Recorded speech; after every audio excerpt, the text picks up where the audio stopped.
And it's good pop punk, you know, the stuff on that album, even, you know, some flavor. I think, what the fuck do I think about that? This is not really punk rock, you know, it's something different. It loses some of its anger when you add like a keyboard. I don't know what it is, you know. Personally, I think that the only band that should be allowed to use keyboards. You don't think that maybe that's part of the evolution of music, part of the evolution of punk rock? Sure, maybe the evolution of music, but not the evolution of punk rock. Is there an evolution of punk rock? Is it the static, whatever they had in the 1980s? I think the key ingredient really is anger. That's what I think. And beer. Yeah. So do you think these guys are losing their anger at this point? Pardon me? Do you think they're losing some of the anger? Oh, sure. I mean, it's got to wear off. You know, for me, like, you know, punk rock's not about anger anymore. I'm not as angry as I once was. For me, it's more about being able to do my own thing, you know, and be free of rules. I thought that's what punk rock was doing your own thing. I didn't know the element of anger was essential. Well, I'm always speaking for myself, remember. For me, it was, you know, it was about the anger. It was about... Hey, about that piano thing. Being a piano player, I'm plenty angry, but this is irrelevant. That's irrelevant. But you know, what's not Raw Power? It was on the Raw Power album. It was that Search and Destroy. It had that piano going. Beep, beep, beep, beep, yeah, beep, beep, beep. Okay, so let's hear it for piano players.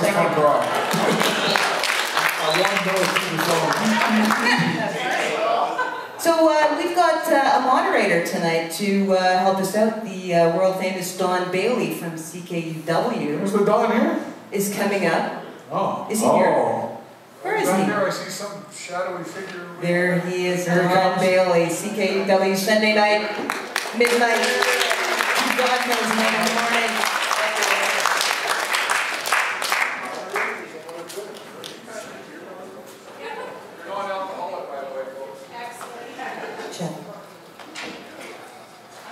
Good evening. I guess they couldn't find anyone to clean up around here, so they made me the moderator. And yeah, I'm actually the music director at CKUW. And I guess what I'm going to do now is thank Chris for coming to one of our sponsored events. And if you have any questions that you wanted to ask Chris, now would be a good time to think about conducting them all. And if it's about money I owe you? I'll come out there to you, put up your hand, and we'll talk about that later. We can ask Chris a question. Jeff. Chris, you used to write some CD reviews for Nerve out of Vancouver, right? No, yeah, that's true. I forgot to mention that. I was kind of running out of time. Yeah, are those going to be collected anywhere? Are those available for people to go back and read anywhere? You might be able to find that stuff online. What was your process for doing CD reviews? Pardon me? What was your process for reviewing CDs? How did you... Oh, you know, I was just thinking about that today. It's kind of rough for reviewers. You generally throw it on, you listen to about half of the first song, then you form a biased opinion, and you toss it over your shoulder. Music journalists are assholes. Right, Don? Hey, when you get paid in free CDs, what do you expect? No, I mean, the thing is, I mean, I would write a review about a band that, you know, it would sound good to me at the time, or I would, and the thing is, maybe I would give it a so-so review, and I think this is all right, so I'd give it a good review. And then I keep it in my collection, and I put it on my computer, and then it would really grow on me. And a lot of times, music that I only gave a lukewarm review to would really grow on me, and I wished I'd given a better review. Or, you know, stuff that I kind of slagged later, I actually began to, I really liked, and I thought, oh crap, you know. Because you really don't have time when you're a music reviewer to give the stuff you're reviewing a fair chance. I think a lot of reviewers also have their collections at either Value Village or the Pawn Shop. Yeah, nice. You know, I took them all back to the pawn shop. No. Does anyone have a question? I do. Yeah. What's your name? Hello, Chris. Hey, how's it going? Yeah, pretty good. Didn't I see you standing outside the hallway earlier? Yeah. I said hi. I've talked to you before about like MySpace and stuff. Oh, yeah. Yeah, about like ads or something. So what's up? Well, What's up is, okay, so I haven't read your newest book, the Punch the Boss thing, but you're talking about like how, you know, like crappy jobs, like shitty bosses and stuff like that. But have you ever read the book that changed labor laws, The Jungle? What's it called? The Jungle by Upton Sinclair. Sinclair, you know, the name's been recommended to me before, and I haven't read it. No, is it about work? It is. It was written in 1906.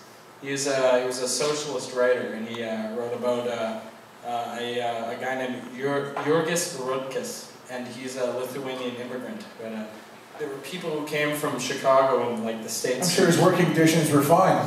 Huh? I'm sure they had good working conditions in 1906. No, they didn't. No, they didn't. You better read it. Really, it's a really good book. Thanks for the recommendation. Oh, I know. It's kind of help. No, seriously, I look for book recommendations. Yeah. Oh, read it. You'll really like it. Thank you. Anyone else have any questions for Chris Walter? Here. Sure. In the back there.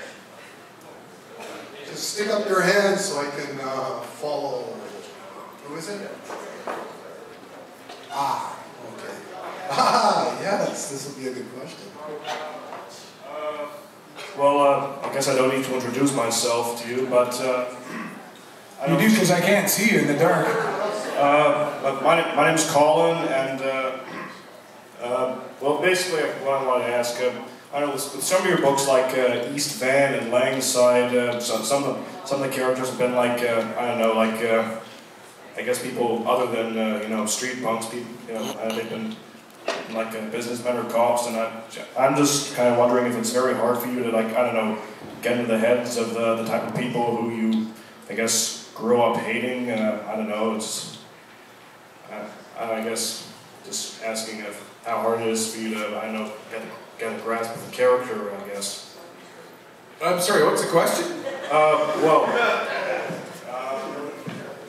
Well, like I said, I don't know, just how hard is it for you to, I guess, get into the minds of the characters you write, especially people like, I don't know, Stephen Bostwick from East Van, people like that. Oh, well, it's pretty easy because most of the characters based on people I know, you know, or portions of I just take bits of people I already know and throw them in the blender. Okay.